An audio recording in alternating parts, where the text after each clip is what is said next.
hearts, all passions, all delights.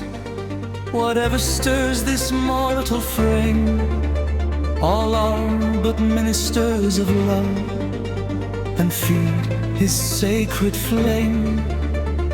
Oft in my waking dreams do I live o'er again that happy hour, when midway on the mount I lay beside the ruined tower. The moonshine stealing o'er the scene had blended with the lights of Eve, and she was there, my hope, my joy, my own dear Genevieve. She leant against the armed man, the statue of the Argand light. She stood and listened to my lay amid the lingering light. Few sorrows had she of her own, my hope, my joy, my Genevieve. She loves me best whene'er I sing the songs that make her grieve. I played a soft and doleful air, I sang an old and moving story, an old root song that suited well that ruin wild and hoary. She listened with a fleeting blush, with downcast eyes and modest grace, for well she knew I could not choose but gaze upon her face. I told her of the knight that wore upon his shield a burning brand, and that for 10 long years he wooed the lady of the land. I told her how he pined, and all the deep, the low, the pleading tone with which I sang another's love interpreted my own. She listened by a fleeting blush, with downcast eyes and modest grace, and she forgave me that I gazed too fondly on her face.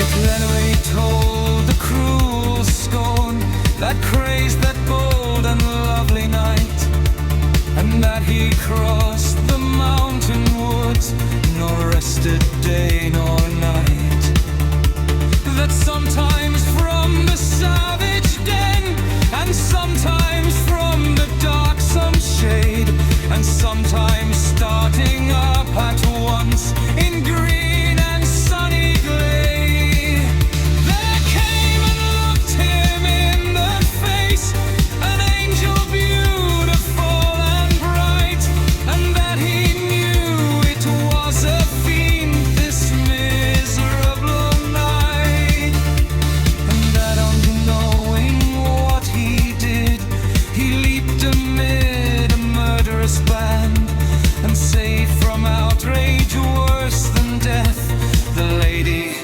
of the land.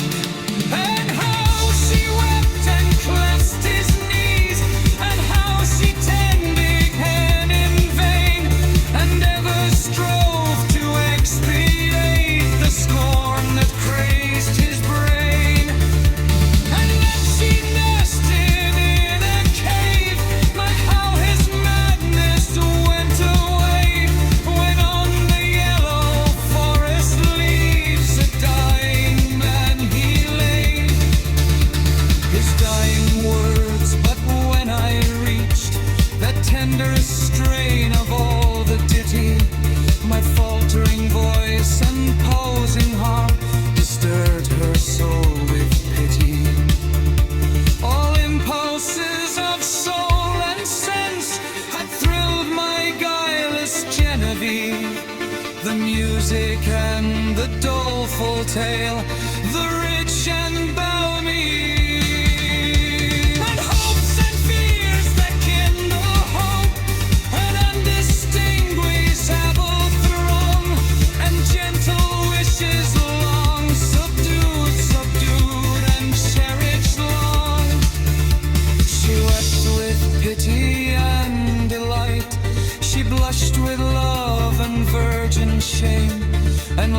the murmur of a dream, I heard her breathe my name.